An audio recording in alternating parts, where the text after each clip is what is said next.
Given the circumstances and the guidelines that you guys have to follow and health and safety concerns, can you walk us through, I guess, in layman's terms, how different today was from a traditional, what your traditional kickoff of camp would look like? What was different today?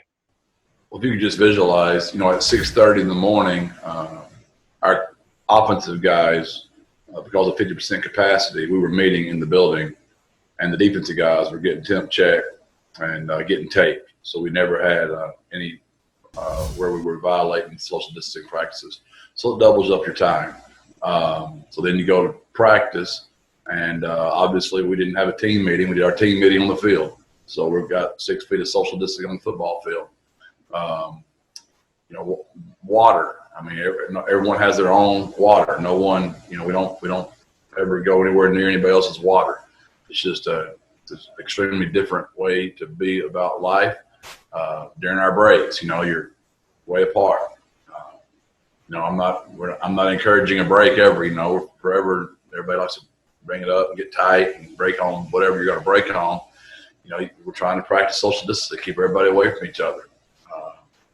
Right now, we can't have very many kids in the locker room at a time, so we've got a third of the kids in the whirlpool with their mask on. We have a third of the kids getting recovery with the strength staff with mask on, and we have a third of the kids in the locker room. So we're rotating in thirds to make sure we never have groups where we're violating social distancing procedures.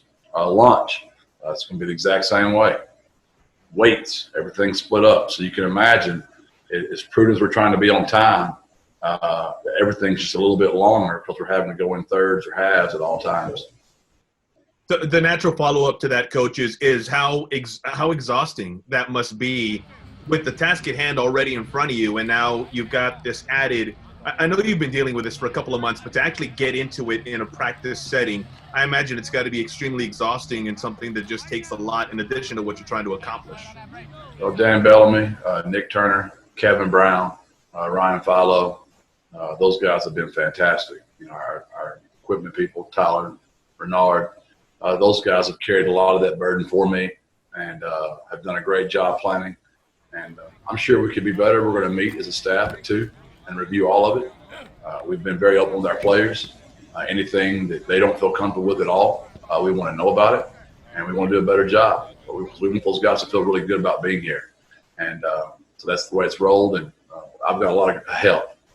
But you're right. It's just more stuff. But here's why it's fair.